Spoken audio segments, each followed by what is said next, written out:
This is probably the ugliest setup I've ever built, but it's by far the most efficient, and that's because of this gear right here. You see, a couple of months ago, Elgato sent me out their new prompter, and I was pumped because I knew that due to the built-in display that connects straight to the very computer where I record my videos, this teleprompter was going to save me a lot of time. But that was nothing compared to the cheat code I discovered when I paired the Elgato prompter with their Facecam Pro, and nobody is talking about this. But you want to know what people are talking about? The fact that you can now use AI to build your dream PC within your budget over at Newegg. Yes, you can still go the traditional route and use their easy to use interface to pick your favorite parts, but check this out. They've got this AI tool in beta where you can just tell it what you're looking for, and then it does all of the hard work for you by speccing out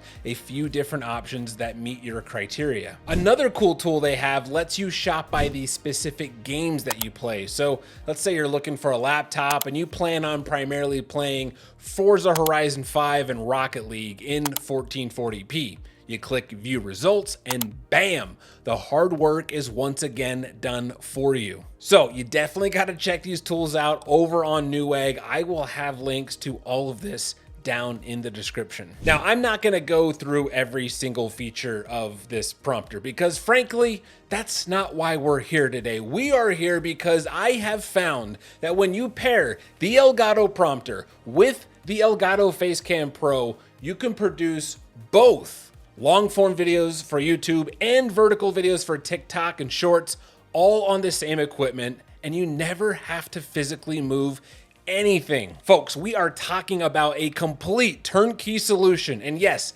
everything you are seeing right now is being shot on this very setup. So let me quickly show you how this works and why this is such a big deal. Before using the Facecam Pro, I was recording all of my YouTube videos on the Canon M50, which is a mirrorless camera, and you can see by this footage that the picture is a lot more cropped because it's not a full frame camera. Compare that to the Facecam Pro and you can see how much more space I have around me, and I'll tell you why that is so important in just a second.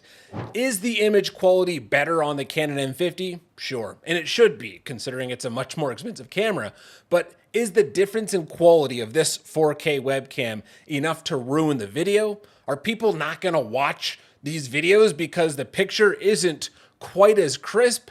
No. Good content is good content, and most of the time, the resolution's not going to make a difference on whether your video bombs or pops off. Now, quick warning, we are about to hit the part of the video that's going to make your head explode. Here is a vertical video I shot on the same Canon M50 after physically readjusting the camera to shoot in portrait mode. Here is another vertical video, but this time shot on the Facecam Pro. As you can see, the framing is very identical. The quality difference is minimal. And honestly, that's even less important considering these are compressed videos that are going to be viewed 99% of the time on mobile, and they're flicking through these things super fast. Now, the best part of this is I didn't have to physically readjust anything on my setup to get that shot. It's the exact setup that I use to shoot my long form videos, which means I can go from reading a script for a long form video to reading a script for a short form video in a matter of seconds. I do this by adjusting the framing inside of OBS, which is the free software that I use to record all of my videos, including this one. For example, you can see that I have different profiles set up for different types of recordings I do. The long form one is pretty straightforward. I just add my webcam in, and I personally choose to keep it all the way zoomed out. However, that doesn't mean that you have to have it that way. Elgato's camera software makes it really easy to customize and reframe your camera, and you can even have presets that switch between the different zoom levels. Then in my profile for my vertical videos, I'm adding that same webcam, and because the Facecam Pro is so similar to a full frame shot with that wide and tall field of view, I can zoom in and adjust the framing to look almost identical to my previous short form videos.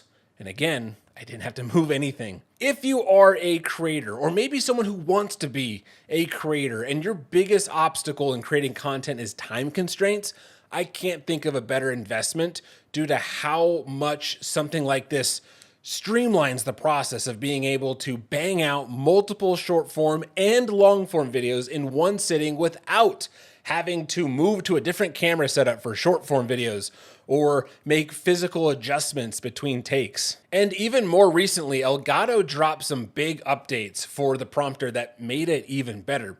For example, now you can add a crosshair to the teleprompter that shows your eyes exactly where the camera is, so that way you're not accidentally looking slightly off to the side.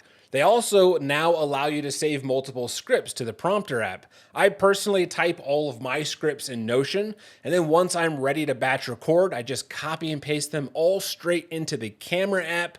And as I'm reading them, I can either adjust the scrolling directly in the camera app, or if you have any kind of Stream Deck, you can add custom buttons that will let you quickly move around the script, which is really nice when you're doing multiple takes or mess up, or if you just need to adjust the scrolling speed on the fly. Surprise, surprise, I've got a Stream Deck right here, and I'm using these buttons to move around the script.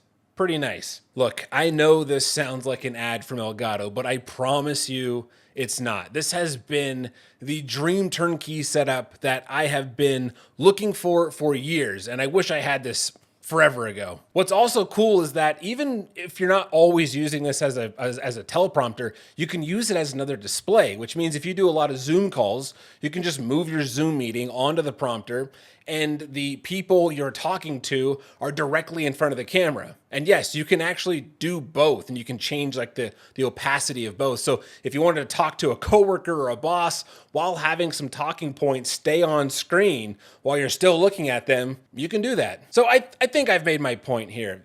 The prompter plus the Facecam Pro plus I guess also the mount that holds this all up is quite possibly the best investment a creator can make if the goal is to pump out different forms of content at a very fast pace without sacrificing much on quality. I don't know, maybe I'm getting overexcited about this. Let me know what you think down below in the comments.